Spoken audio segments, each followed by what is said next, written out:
In the illustrious history of the National Basketball Association, there have been countless moments that have left us in awe, forever etching themselves in the annals of the NBA Finals. Through the pages of time, we witness the titanic showdowns between basketball legends as they summon their unparalleled skills, unwavering determination, and unyielding spirit. These moments embody the essence of competition, where a single play, a single decision, can alter the narrative of an entire series. Welcome to the Squad Dawkins channel, and get ready to relive history as we unveil the pivotal turning points that define the NBA Finals. The 1981 NBA Finals series between the 62-20 Boston Celtics and the 40-42 Houston Rockets featured for the third time in NBA history, a team with a losing record in the finals. With the series tied at 2 apiece, the Rockets showed they definitely belonged in the finals with the Celtics despite their losing record in the regular season. So no one could blame Rockets superstar Moses Malone for doing some trash talking. Earlier, he had simply declared, "Boston ain't that good." I don't think the Celtics are really that great. I think they just do a lot of things to make them great. Boston can be beat. Before Game 5, though, Malone went a little too far, saying, "I could get 4 guys off the street in Petersburg and beat them." This was all Coach Bill Fitch would need to motivate his troops. With Larry Bird struggling offensively, Cedric Maxwell shouldered the load, scoring 28 points and pulling down 15 rebounds and sparking several fast breaks, lead the Celtics to a Game 5 win. Motivated from Malone's previous barbs, the Celtics took it right to the Rockets back at the Summit at Houston, leading 84-67 in the final period. The Rockets managed to come back until the young Larry Bird finally broke out of his shooting slump to personally blunt the Rockets' rally. Bird hit a 15-foot jumper, fed Series MVP Maxwell for a basket, and hit a back-breaking 24-foot three-point shot to put the Rockets away for good and send Boston to its 14th NBA championship. Moses Malone, on the other hand, had to wait 2 more years to finally get his first NBA chip. The Boston Celtics and Los Angeles Lakers rivalry is the most well-known and renowned in NBA history. When these two teams met, there was always a buzz, and the 1985 NBA Finals were no exception. The Lakers were determined to break through this time, aiming for retribution after losing in the previous season in the finals. The Lakers had high expectations for that championship rematch for a full year. However, they were served with disappointment and a cold shower as early as the opening game of the finals, as Boston dismantled them by 34 points in a game, which will later become known as a Memorial Day massacre.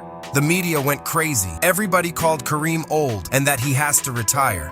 It was a crushing defeat, but it proved to be an important turning point in the series for the Magic and Kareem-led Lakers. As soon as Game 1 ended, Lakers coach Pat Riley took it out on his Lakers squad. He was so furious he destroyed his board and made a commitment they will never lose like that again. It was an eye-opening experience for the Showtime Laker players. At the team's film session the following day, Kareem, who normally sat near the back, was seated in the front row and accepted all of head coach Pat Riley's criticism. Before Game 2, Abdul-Jabbar, who was outplayed by the Celtics bigs in Game 1, approached Riley with a surprising request. He wanted his father to join him on the team bus. The coach agreed. Kareem bringing his father on the bus inspired me to change my speech and talk about dads. This was the major breakthrough moment for that team to really own their greatness, to own it with this tremendous adversity. The Lakers improved significantly in Game 2. Turning back the clock, Kareem outran Parrish in Game 2, racking up 30 points, 17 rebounds, 8 assists, and 3 steals as the Lakers drew even 109-102. The legendary center dominated again. After the team split the next 2 games, Abdul-Jabbar netted 36 in the crucial Game 5 as the Lakers won 120-111. The Lakers closed out the series with a road victory in Boston, where it had lost in 8 previous finals matchups. Kareem scored 29 points and became the oldest to win the NBA Finals MVP award at the age of 38 years and 54 days old. The Lakers' defeat in Game 1 of the 1985 NBA Finals ultimately proved to be a blessing in disguise, serving to demonstrate that winning the championship requires both physical and mental toughness, and the 38-years-old Kareem showed both against the Lakers' biggest rival. Just a year prior, the Lakers had won a second consecutive title against the Detroit Pistons and were poised for the three-peat. But in Game 1 of the 1989 NBA Finals, the Piston guards smoked the Lakers and won convincingly 109-97.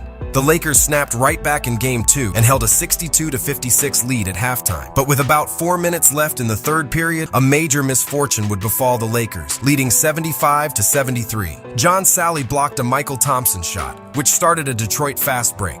Magic dropped back to play defense, and in so doing, pulled his hamstring. Magic was visibly hurt and frustrated, and had to be coaxed into leaving the floor. After a close contest, the Lakers minus Magic had a chance to force overtime, but Jeff Lamp lost the ball on the inbound pass, and the horn sounded, ending Game 2 with the Pistons winning and taking a 2-game series lead. Magic tried to play in Game 3, but the pain of his hamstring injury was just too great. He left the game after just 5 minutes with the Lakers leading 11-8. Without Magic, the Lakers made a heroic effort but couldn't get the victory as the Pistons took control late and won by the score 114-110. Without their floor general, the Lakers struggled to find their rhythm and cohesion. The Pistons capitalized on this vulnerability, using their physicality and defensive prowess to disrupt the Lakers' offense.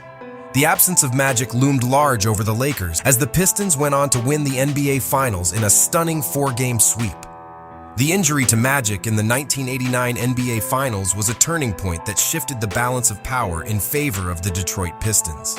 The Pistons' victory in that series not only established their place in basketball history, but also ended the Lakers' dominance, setting the stage for a new era in the NBA.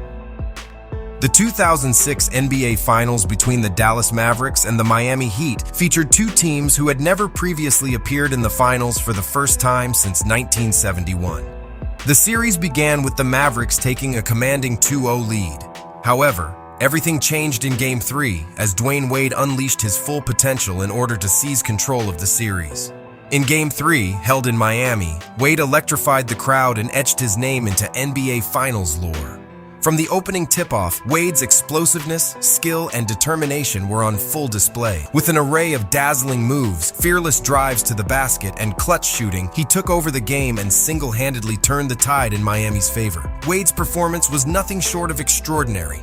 He poured in a staggering 42 points, including 15 in the final quarter, displaying a level of dominance rarely witnessed on the grandest stage of the NBA. With the help of the veteran Gary Payton late in the game, Miami got the win by the score of 98-96. In Game 4, Wade shined again for the Heat with 36-point en route to a series-tying blowout victory. Wade continued with his stellar play in Game 5, where he carried Miami to an overtime win with 43 points while setting an NBA Finals record for most made free throws in a game with 21. The Heat had a chance to close out the Mavs in Game 6 at Dallas, and Wade was up to the task. Behind his 36 points, Miami rallied from a 14-point first-half deficit to edge Dallas and win their first championship in franchise history. Dwayne Wade's performance in the 2006 NBA Finals, specifically his unforgettable Game 3, will forever be remembered as a turning point in his career and in the annals of NBA Finals history. It marked the moment when Wade announced himself as one of the league's elite players, a superstar capable of single-handedly shifting the course of a series. His remarkable efforts in that series solidified his place among the game's all-time greats and cemented his legacy as a clutch performer in the most critical moments. Whether this next one is a turning point is debatable, but if you ask PiRC or those Celtics, they would let you know this was the reason they lost Games 6 and 7 against the Lakers in the 2010 NBA Finals. Game 6 was an elimination game for the Kobe-led Lakers, and the Celtics were 1 game away from the championship. Boston starting center Kendrick Perkins suffered a serious knee injury in the first quarter, rendering the Celtics more vulnerable on defense and rebounding. It was later revealed that Perkins tore both his PCL and MCL, and he was ruled out for Game 7. The Lakers won the rebounding battle in the 2 final games and completed a repeat after winning the championship in 2009 and 2010. During the 2011 NBA Finals, LeBron James and the Miami Heat faced off against the Dallas Mavericks in what was anticipated to be a clash between two powerhouse teams. However, the series took an unexpected turn as LeBron James, often regarded as one of the league's most dominant players, experienced a notable meltdown on the court. Entering the finals, the Miami Heat were considered the favorites, boasting a star-studded roster that included LeBron, Wade, and Chris Bosh. Expectations were high for James, who had joined the Heat in pursuit of his first NBA championship. However, as the series unfolded, James struggled to live up to the immense pressure and scrutiny placed upon him. Throughout the finals, James showcased inconsistency in his play, particularly in crucial moments. He appeared tentative and passive at times, failing to assert his dominance as he had done throughout the regular season. Critics and fans alike questioned his ability to perform under pressure and labeled his performance as a meltdown. Once again, he was exposed for how few superstar intangibles he has.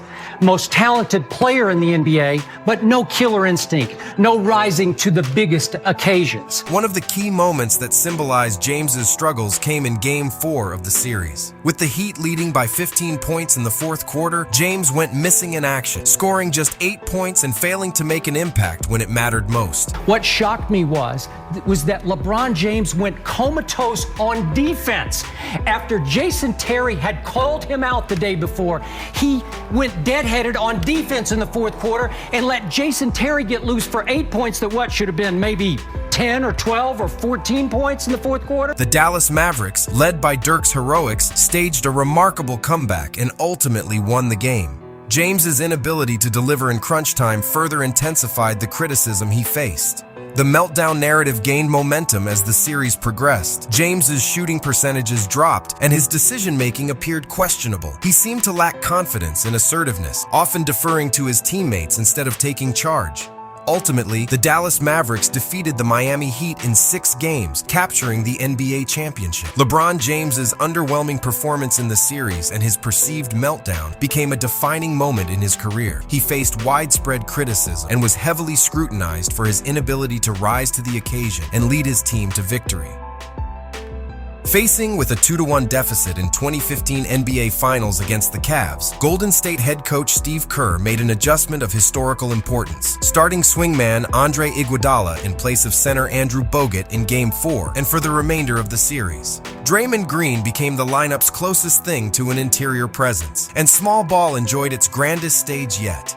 The Warriors went on to win 3 straight games en route to the championship, and the most compelling argument yet for deploying a centerless lineup. For Golden State, it was a calculated strategy to space the floor with playmakers and shooters, while also increasing tempo. The Warriors' strategic small ball lineup change proved to be the turning point in the series. From this game and on, Iguodala posted an average of 20.3 points with 3 3-pointers, 7 rebounds, and 4 assists, to go with 2 steals per game. Iguodala's efforts on both sides of the ball earned him the 2015 NBA Finals MVP award, becoming the first player to earn the honor without having started a regular season game that season.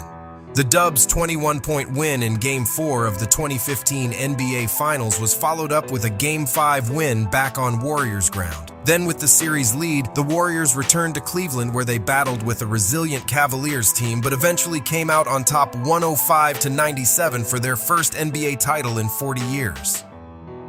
The suspension of Draymond Green during the 2016 NBA Finals marked a significant turning point in the series between the Golden State Warriors and the Cleveland Cavaliers. Green's suspension came as a result of an incident in Game 4, where he had a physical altercation with LeBron James. Throughout the series, Green had been a pivotal player for the Warriors, known for his tenacious defense, versatility, and leadership on the court. His ability to guard multiple positions and contribute offensively made him a crucial component of the Warriors' success that season. However, in the closing moments of Game 4, with emotions running high, Green and LeBron became entangled in a heated exchange. Green swung his arm and made contact with James's groin area. This incident also carried additional weight. The NBA reviewed the incident and determined that Green's actions warranted a flagrant foul upgrade, which resulted in an automatic 1-game suspension.